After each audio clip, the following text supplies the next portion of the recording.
అందరికీ నమస్కారాలు। కాంగ్రెస్ ప్రభుత్వం తెలంగాణ రాష్ట్రంలో ఏర్పడిన నాటి నుంచి మొదటి రోజు నుండి కూడా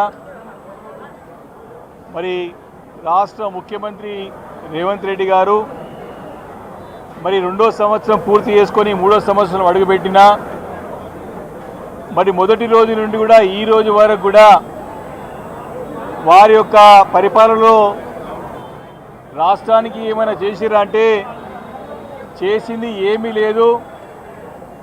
మొదటి రోజు నుంచి కూడా కేవలం కక్షపూరితమైన రాజకీయాలకే ప్రాధాన్యత ఇస్తూ మొదటి రోజు నుండి కూడా మరి మా పార్టీ అధినేత కేసీఆర్ గారి పైన, మా పార్టీ కార్యనిర్వాహక అధ్యక్షులు కేటీఆర్ గారి పైన, మరి మంత్రులుగా పనిచేసినటువంటి హరీష్ రావు గారి పైన, మా ఇతర పార్టీ నేతల పైన ప్రతిరోజు కూడా ఏదో రకంగా కక్ష సాధించాలనేటువంటి ఉద్దేశంతో ఏదో రకంగా ఇబ్బంది పెట్టాలనేటువంటి ఒక పని మీదనే ఉన్నారు తప్ప రాష్ట్రంలో పాలనని మొత్తం గాలి కొదిలేసి కక్షపూరితమైన రాజకీయాలు చేస్తూ ఉండడానికి ఈరోజు కేసీఆర్ గారిని చట్ట విరుద్ధంగా మరి సిట్ నోటీస్ ఇచ్చి ఈరోజు ఆ సిట్ ప్రశ్నించడమే ఒక నిదర్శనం అని చెప్పి స్పష్టంగా అర్థమవుతూ ఉన్నది।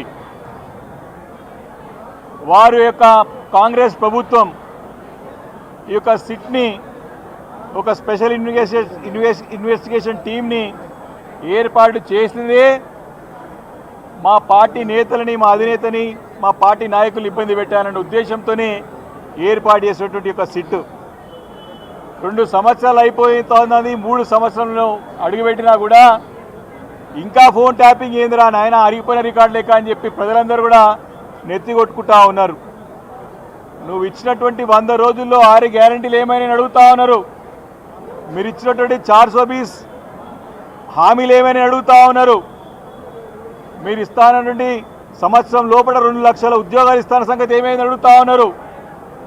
ఈ రకంగా ప్రజలు ప్రశ్నిస్తూ ఉంటే వాటిని దృష్టి మళ్లించడానికి ఈ రకమైనటువంటి చర్యలు చేపడుతూ మమ్మల్ని ఇబ్బంది పెట్టే ప్రయత్నం చేస్తోంది ఈ ప్రభుత్వం। ఈరోజు రాష్ట్రం అంతా కూడా నిర్బంధ కాండలో మా పార్టీని నేతల్ని ఇబ్బంది పెడతా ఉన్నారు।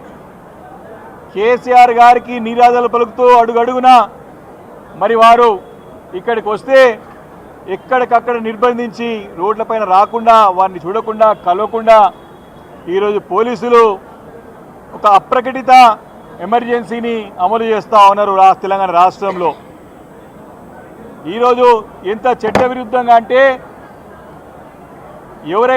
ఎవరైనా సరే చట్ట ప్రకారం, న్యాయ ప్రకారం 65 సంవత్సరాల పైబడ ఎవరున్నా సరే వారు ఎక్కడైతే నివసిస్తారో వారి నివాసాలకే, వారి గృహాలకే వెళ్ళి వారికి కావాల్సిన సమాచారం సేకరించవచ్చు, వారు అడగాల్సిన ప్రశ్నలు అడగవచ్చు। చట్టంలో ఉన్నది స్పష్టంగా హైకోర్టు యొక్క డైరెక్షన్స్ ఉన్నాయి, సుప్రీంకోర్టు యొక్క జడ్జిమెంట్స్ ఉన్నాయి, చాలా స్పష్టమైనటువంటి డైరెక్షన్స్ స్పష్టంగా ఉన్నాయి సుప్రీంకోర్టు, హైకోర్టు యొక్క డైరెక్షన్స్। వాటిని కూడా ఉల్లంఘిస్తూ వారు అన్యాయంగా మా యొక్క పార్టీ అధినేత యొక్క గౌరవాన్ని దెబ్బతీసే విధంగా ఇంటికి వచ్చి ఇంటి ఎవరు లేని సమయంలో నందినగర్లో నోటీసులు ఎండబెట్టి పోవడం చూస్తూ ఉన్నాం। అదేమని ప్రశ్నిస్తే లిఖితపూర్వకంగా కేసీఆర్ గారు మొదటి నోటీస్కి ఇచ్చినారు। 30వ తారీఖున మాకు లాస్ట్ డేట్ ఆఫ్ నామినేషన్స్ ఉన్నాయి, మీరు ఏదన్నా సరే నా నివాసం ఎర్రవల్లిలో ఉంటా ఉన్నాను, అక్కడ ఉన్నటువంటి గృహానికి మీరు లేఖలు పంపించవచ్చు, మీరు ఇక్కడికే వచ్చి మీకు అడగాల్సిన ప్రశ్నలు అడగవచ్చు అని స్పష్టంగా లిఖితపూర్వకంగా ఇవ్వడమే కాకుండా పూర్తి సహకారాన్ని అందిస్తా అని చెప్పి ఒక బాధ్యత గల పార్టీ నాయకుడిగా వారు చెప్పడం జరిగింది। అలా కాకుండా వారు కూడా లిఖితపూర్వకంగా ఇంతపై తప్పు చేసిరంటే ఈరోజు పోలీస్ వ్యవస్థ అంతా కూడా ఈ యొక్క ఇన్వెస్టిగేషన్ టీం ఎవరుతున్నారో, ఐపీఎస్ అధికారులు ఎవరు ఉన్నారో, మీ యొక్క అఫిడవిట్లో కేసీఆర్ గారు అఫిడవిట్లో మీ యొక్క ఇంటి అడ్రస్ ఏదైతే ఉన్నదో ఆ అడ్రస్ మేము వస్తామని చెప్పడం జరిగింది। ఈరోజు సిట్ అధికారులు ముఖ్యంగా ఇప్పుడున్నటువంటి పోలీస్ కమిషనర్ ఎవరైతే సజ్జనార్ ఆధ్వర్యంలో జరుగుతూ ఉంది, నేను సజ్జనార్ని ప్రశ్నిస్తూ ఉన్నా, ఇదే మా party legislative party ఉపనాయకుడు Harish Rao గారి యొక్క అఫిడవిట్లో సిద్దిపేట్ సంబంధించినటువంటి అడ్రస్, వారి యొక్క అడ్రస్, వాళ్ళకి అఫిడవిట్లో, ఎలక్షన్ అఫిడవిట్లో హరీష్ రావు గారి అడ్రస్ సిద్దిపేట్ అడ్రస్ ఉంటుంది. ఏ రకంగా ఇప్పుడు నివాసం ఉంటున్నటువంటి ఇంటికి మీరు నోటీస్ ఇచ్చినారు? ఏ రకంగా నోటీస్ ఇచ్చి మీరు పిలిచినారు? నేను ప్రశ్నిస్తా ఉన్నా, సజ్జనార్ గారు సమానం చెప్పాలి. అంటే రాజకీయంగా మీకు ఎట్లా అనుకూలమైతే అలా మార్చుకోవడానికి ఈరోజు ఎట్లా కాంగ్రెస్ పార్టీ ఆడిస్తున్న నాటకంలో కీలుబొమ్మలాగా తయారైపోయినది పోలీస్ వ్యవస్థ అంతా కూడా. నేను స్పష్టంగా ఆరోపణ చేస్తూ ఉన్నాను, నేను అరెస్ట్ చేస్తూ ఉన్నాను. తప్పకుండా ఈ చట్టరీత్యా మీరు మీ లైన్ దాటి ప్రవర్తిస్తున్నారని చెప్పి ఈ సందర్భంగా నేను మనవి చేస్తూ ఉన్నాను. ఎందుకు మీరు ఈ రకంగా కీలుబొమ్మలుగా మారుతా ఉన్నారు? కాంగ్రెస్ పార్టీ నాయకుల ఆధ్వర్యంలో నోటీసు కూడా ఎప్పుడు వస్తారో అర్ధరాత్రి వచ్చి దొంగల్లాగా పెట్టేసి నోటీసు పెట్టిపోతారు, అక్కడ అంటించిపోతారు, అక్కడ ఇంటికి వచ్చి నందినగర్లో.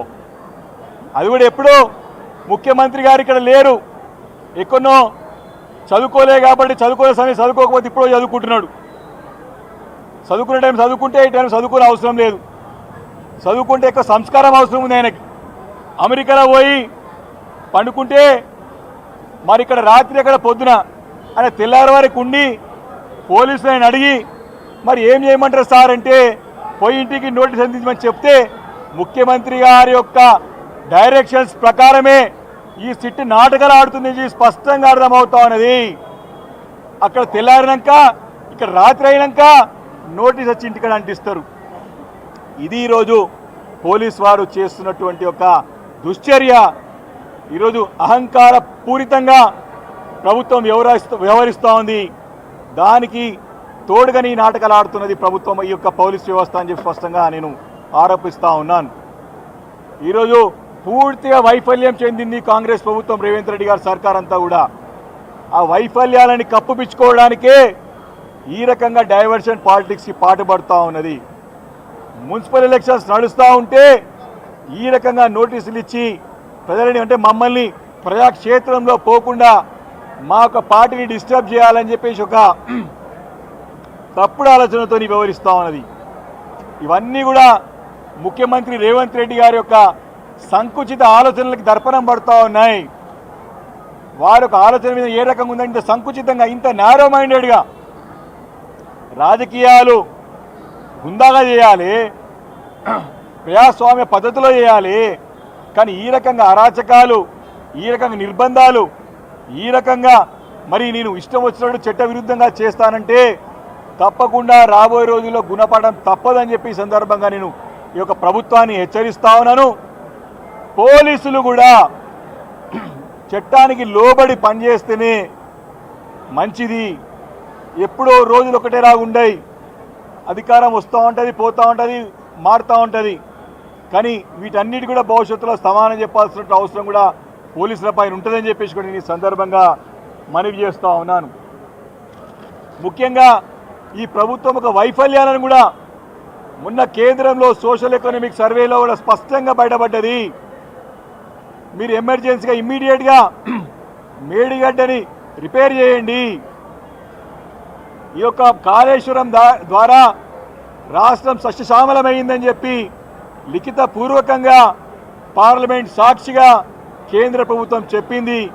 ఇప్పటికైనా సరే కాంగ్రెస్ ప్రభుత్వం ఆడుతున్నటువంటి అబద్ధాలను మానుకోవాలా, ప్రజలని పక్కదో పట్టించేది మానుకోవాలని చెప్పేసి కూడా సందర్భంగా నేను మనవి చేస్తా ఉన్నాను.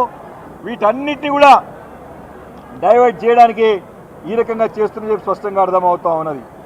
ఈరోజు ప్రభుత్వం యొక్క ద్వంద్వనీతి కానివ్వండి, పోలీసుల యొక్క ద్వంద్వనీతి కానివ్వండి, ఈరోజు కేసీఆర్ గారి యొక్క మరి ఈ యొక్క సిట్ ఏర్పాటు చేసినటువంటి యొక్క ప్రశ్న యొక్క ఇన్వెస్టిగేషన్ సందర్భంగా బయటపడ్డదని చెప్పి స్పష్టంగా నేను తెలియజేస్తా ఉన్నాను. దీంట్లో పసలేదు. ఈ యొక్క ఫోన్ ట్యాపింగ్ కేసులో ఎలాంటి ఎవిడెన్స్ లేవు, ఎలాంటి ఆధారాలు లేవు.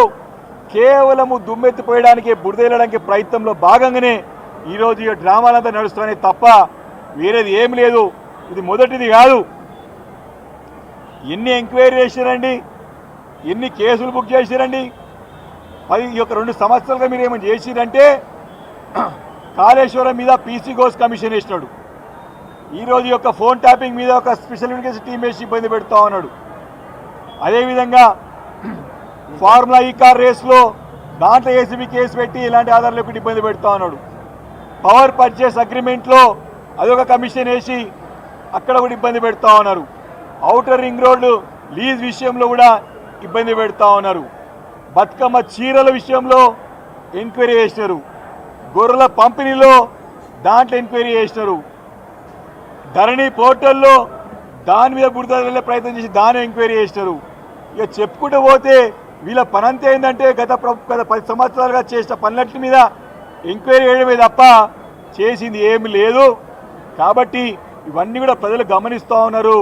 వీరు చేసే తప్పుడు విధానాలని తప్పకుండా మేము ప్రజాక్షేత్రంలో ఎండగట్టి వారిచ్చినటువంటి హామీలన్నింటినీ కూడా అమలు చేసే వారికి రాష్ట్రంలో సక్రమంగా పాలన చేయకపోతే ప్రజాక్షేత్రంలో వారి చరమగీతం పాడడానికి బీఆర్ఎస్ పార్టీ సిద్ధంగా ఉంటుందని చెప్పి మనవి చేసుకుంటూ, కేసీఆర్ గారు ఒక నాయకుడు, కేవలం ఒక నాయకుడు కాదు, తన యొక్క శక్తి. ఈరోజు తెలంగాణ రాష్ట్రానికే ఒక మహానేత. తెలంగాణ రాష్ట్రం ఉన్నదంటేనే వారి త్యాగానికి, ప్రాణ త్యాగానికి సిద్ధపడి తెచ్చినటువంటి రాష్ట్రం ఇది. తప్పకుండా అందరూ కూడా వారికి సంఘీభావంగా వారి వెంబడే ఉన్నారని చెప్పి చెప్పడానికి ప్రతి ఒక్కరు కూడా ముందుకు వస్తూ ఉన్నారు. తప్పకుండా భవిష్యత్తులో మళ్ళీ వారి నాయకత్వంలో ప్రభుత్వం ఏర్పాటు చేయడం ఖాయం.